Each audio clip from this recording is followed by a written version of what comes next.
everybody, we're back. We got nasty weather still outside, so we're still tying flies. So today we're whipping up, what are we whipping up, Gabe? The Thing. So the Thing is a fly that I kind of concocted. It's a little bit of a variation between a Cheech Leech and I'm not sure what else, but it's kind of like a Cheech Leech with a zonker tail instead of the maribou, just because I don't have the maribou that I want right now for that. So we're going to show you how we whip one of these. All right, so to start off, we actually, the tail of this has kind of like a stinger hook right here in it, and that's the Gamakatsu B10S size 1. You got a size 1 there? Yeah, go ahead and hold that up there. Check that out. All right, so I'm gonna start off with the B10S in the size 1. This is gonna be our stinger, so we're gonna start with our tails. What are you trying to do? Trying to see my friend. Gabe's being goofy tonight. So the thread I'm using here, this is a Beavis 140 and kind of an olive green. I'm going to work this all the way back here into the bend of the hook. Alright, so the first thing here, we got some olive rabbit strips here and just some little zonker strips. And one of the things that I like to do is I'll take my scissors here and I'll come in here at the back of the zonker, just cut a little, cut the hide to a point there, so that way you get kind of a nice point in the hair. So you can kind of see there. Try to get that to focus a little bit.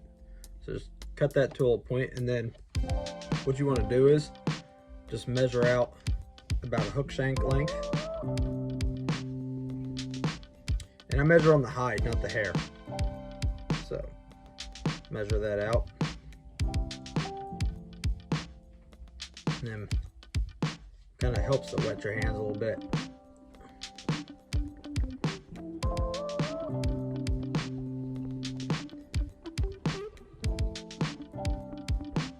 And then we'll tie that in. Alright, so next on the tail, we're going to tie in this, this is Chocolate's, this is like their the filler chenille that they use on the Game Changers.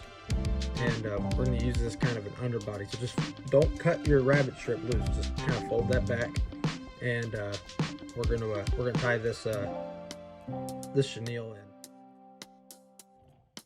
All right, then take your zonker strip, come back across the top here. That's the one thing to also make sure you move your thread up here to the front so you can tie this in.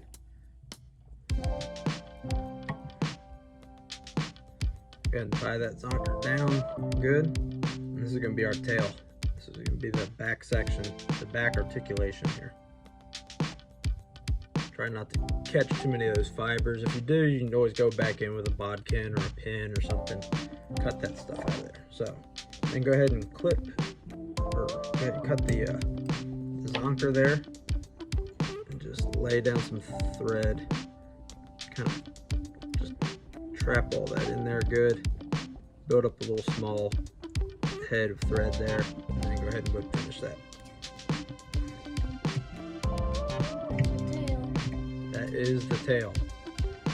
Alright. And then you can always hit this with a little bit of glue or UV resin if you really want to get it to stay together. Yeah, you can use super glue. I'm actually going to use UV resin just because it's faster. Go ahead, you want to hit it? Good.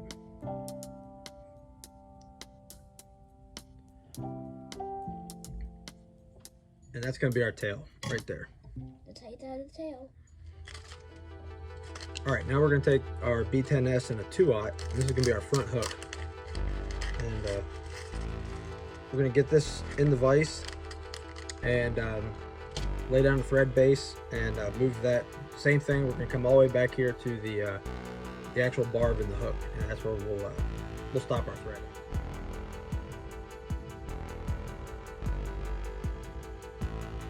All right, now I'm going to use some of this steel bite wire, and this is what we're going to use to make our articulation. So I like to pull out a couple inches of this. Let's see here, we'll pull out about 2.5 inches of that, and then you don't want to cut this with your good tie-in scissors, because it'll dull it real bad. So I use these wire cutters, and then just take this here, and you want to try to keep it centered as best you can on here, and go ahead and start to tie this in. Okay, one thing I just realized I got ahead of myself there. We're gonna go ahead and tie the eyes in. You should do this before you get to the bite wire. These are hairline. These are the round eyes that they use, round barbell eyes. I'll try to get a better up close of them here. And but what you're gonna want to do is tie these in about 1/2 inch behind the hook eye, and we're actually gonna tie these on the.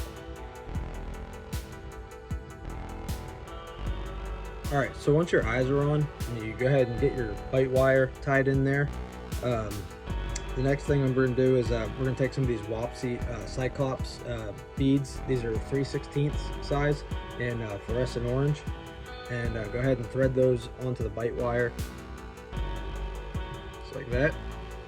All right, and then we're actually going to take our tail that we tied earlier, thread that on there, and then come back through the beads with it. And this is where it's kind of important. You want to close this up. You want to leave enough there that you still have some good articulation in the fly. You don't want to pull it all the way up into the beads, it'll be too tight. So typically I like to leave about 1 or 2 millimeters of that wire hanging out of there. And that's usually enough to where you get a pretty good articulation. But go ahead and close that gap up on that thing there, and then tie your bite wire in. And one of the things I like to do is, as I'm tying that bite wire in, I'll go in and I'll start adding a little bit of super glue in to try to really bind everything.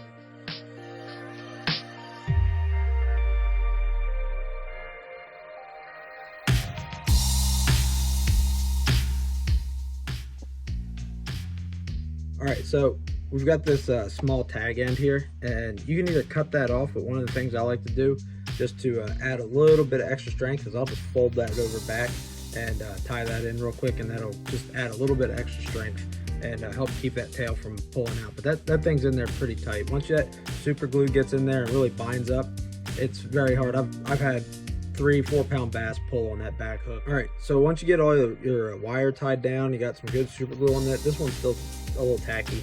Let that stuff dry pretty good, so that way it'll be a little easier to work once you start laying your materials down. Take your tail. If your vise doesn't have something to hold the tail back in it, it's gonna make it way easier to take that. Get your little hair clip like that, and just clamp that guy down. So next, we're gonna go ahead and we're gonna start working on the head here. We're gonna take the zonker strip, and we're gonna tie it in. And if you can see this, you only want a small amount hanging over there. So we're just gonna have that small piece of hide sticking out about the same. It's gonna hang out about the same length as your 2 beads there. So we're gonna go ahead and tie the zonker strip in now. We're gonna bring that to just here, kind of right to the end of where you tied your wire in, and then stop your thread right there.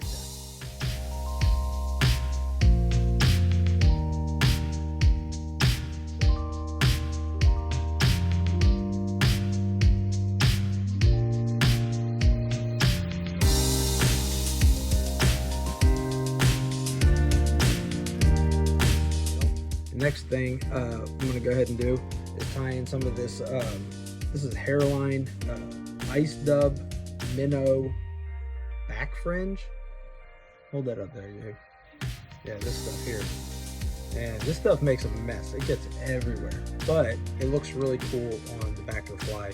It's got a nice, just kind of reflective shine to it. And you don't need a lot of it, just a little bit. And we're going to tie that in right here on the top. It's going to actually kind of lay down the top of the back of the, we're gonna tie this in just behind the eyes on the top of the hook. And this is another one of those things, if you wet it a little bit, it makes it a little easier to work with, otherwise it goes everywhere. About the length up to just a little bit past that articulation there from the bite wire. So we'll lay that in there. What I do is I'll actually take this front here, flare that out a little bit, fold that back some. Instead of trimming it off, kind of fold it back. And same thing, you still want to spread it out across the back of that. Tie it in, let that stuff kind of splay out so it pushes a lot of water when you're fishing it. Alright, so next thing we're going to do is we're going to start to get our head shape a little bit, just to give it a little more reflection. I'm going to start with a little bit of ice dub just here behind the eyes, and we're eventually going to taper out to just this flat color dubbing here. I'm actually going to take, just to kind of hold everything in place, and put the smallest drop of UV resin in there just to try to help bind everything together. Great. Go ahead and hit that with the light. Alright, when you go to start your head, just pull out like 4 or 5 small strands of the dubbing, and then go ahead and stack them until you get like a nice straight piece. And then you're gonna lay that on there, and you're gonna tie that in at about the halfway point, right in the middle of the that strand of dubbing, and then tie it in, get a couple good wraps right in the middle, and then fold that front section forward.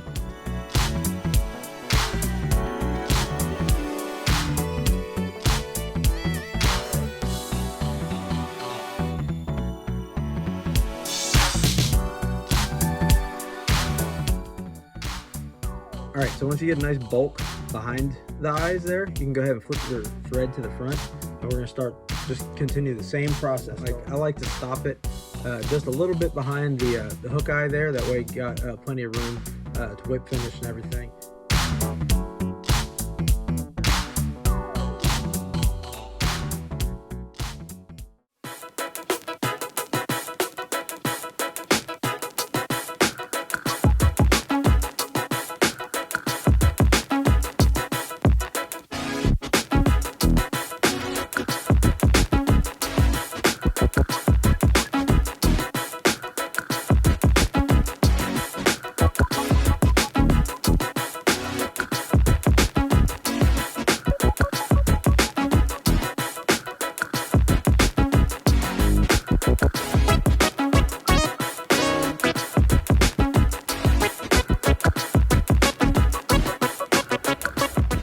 Alright, so we are heading over to the neighborhood pond because we got a little bit of daylight left and the rain has stopped for a little bit. We've got the thing here. We're going to give it a shot real quick. We want to see how it fishes. We got about a 2% chance of it actually catching a fish, but we're going to try anyway. So here we go.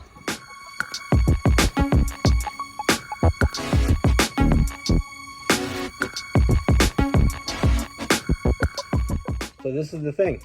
I named it after the movie, but it's just a wild thing that I kind of tied up one day. I was actually trying to tie a Cheech Leech, which is one of Clark Pierces designs. I actually have one right here. It's real similar. It's the same type of articulation. Use the wire. You just use a single bead in there, and I use maribou instead of the zonker.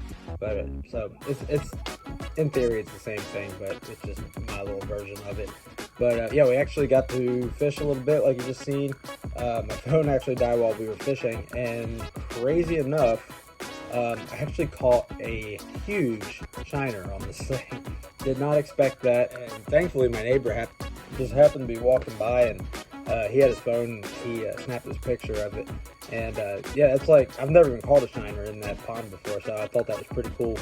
And if anything, I would have thought a bass would have bit it, but the fly was literally half the size of this shiner. Well, anyway, I'm going to call it a night and get out of here. Still super stoked over the big shiner on the big articulated streamer, so that was pretty fun. But anyway, yeah, if you don't care, go ahead, like and subscribe, and we'll catch you on the next one. All right, see you on the water.